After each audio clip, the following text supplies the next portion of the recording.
Reflet d'image. L'image qui impacte. Nous impactons par l'image.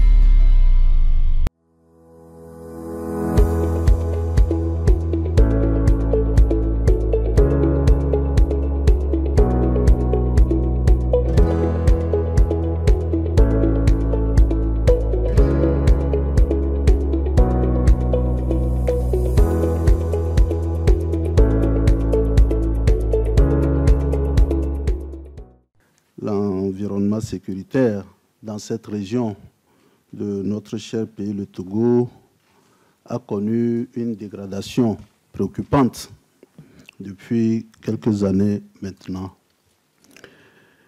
Les attaques des groupes armés terroristes, les incursions répétées et l'augmentation de la violence à l'encontre des populations locales ont non seulement fragilisé la région, mais aussi mis en péril la sécurité de nos frontières.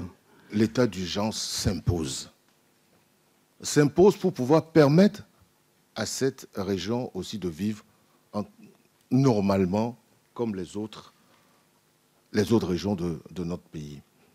Mais la réponse militaire à l'état d'urgence permet à ce que le gouvernement s'organise mieux et donner les moyens aux forces de défense et de sécurité pour lutter efficacement contre ces bandes criminelles qui sèment la désolation, la terreur dans cette partie de notre pays. Ces terroristes ont des parrains et j'exhorte nos combattants à tout faire pour les identifier. Encore une fois, je voudrais remercier tous ceux qui, nuit et jour, se battent pour que ces terroristes, sans foi ni loi, soient mis hors d'état de nuire sur notre territoire. Il n'y a pas de conséquences négatives à proroger cet état d'urgence en prenant en compte la nature du problème.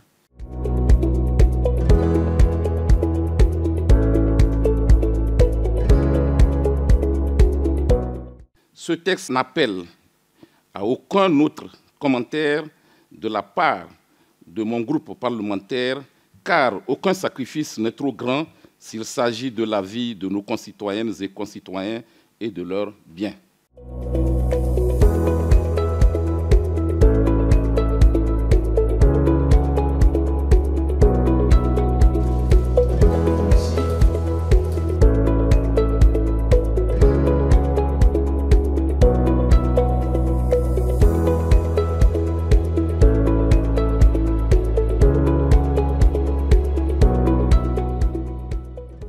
Le gouvernement se réjouit donc de l'adoption de cette loi et saisit cette occasion pour vous exprimer toute sa reconnaissance et vous rassure que toutes les dispositions seront prises afin d'assurer l'intégrité du territoire national, la protection des populations togolaises, que ce soit dans la région des savanes ou ailleurs, et assurer la paix et la sécurité nécessaires à tout projet de développement.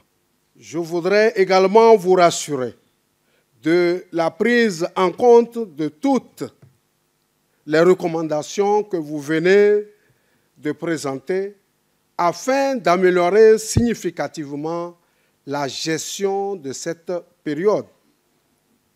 Je voudrais donc, au nom du gouvernement, vous dire combien nous sommes très heureux de cette adoption en ce jour. Face à ces défis majeurs, notre devoir est d'offrir à nos forces de défense et de sécurité tous les moyens légaux nécessaires pour assurer efficacement la protection de nos concitoyens et préserver ainsi l'intégrité de notre territoire national. Je voudrais saisir cette occasion, chers collègues, pour exprimer avec un profond respect toute notre admiration à son Excellence M. Faure Gnassingbé, président de la République, dont le leadership charismatique et visionnaire nous guide dans cette période de notre histoire commune. Sa détermination inébranlable et motivante à protéger chaque parcelle de notre territoire et chacun de ceux qui y habitent force le respect et mérite notre reconnaissance.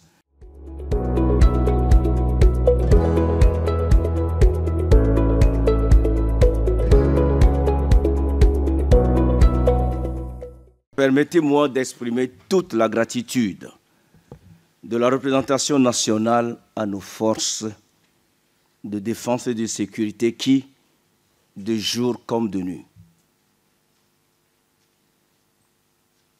au péril de leur vie, œuvrent avec courage pour garantir notre sécurité collective et préserver la paix sociale. Leur don de soi, leur professionnalisme et leur dévouement constituent le rempart de notre nation face aux menaces qui pèsent sur notre sécurité. Malgré les épreuves et les défis quotidiens, nos forces de sécurité et de défense demeurent debout, dignes et déterminés. À nos héros du quotidien, nous devons notre soutien constant, notre remerciement infini et notre solidarité complète.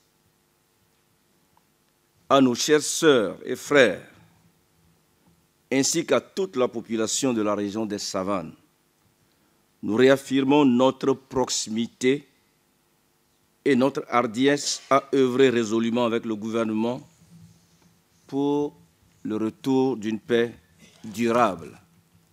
La prorogation de l'état d'urgence sécuritaire dans la région des Savanes pour une année supplémentaire ne doit pas être perçue comme une finalité, mais comme un levier essentiel pour consolider les mesures sécuritaires déjà mises en place depuis 2022 par le chef de l'État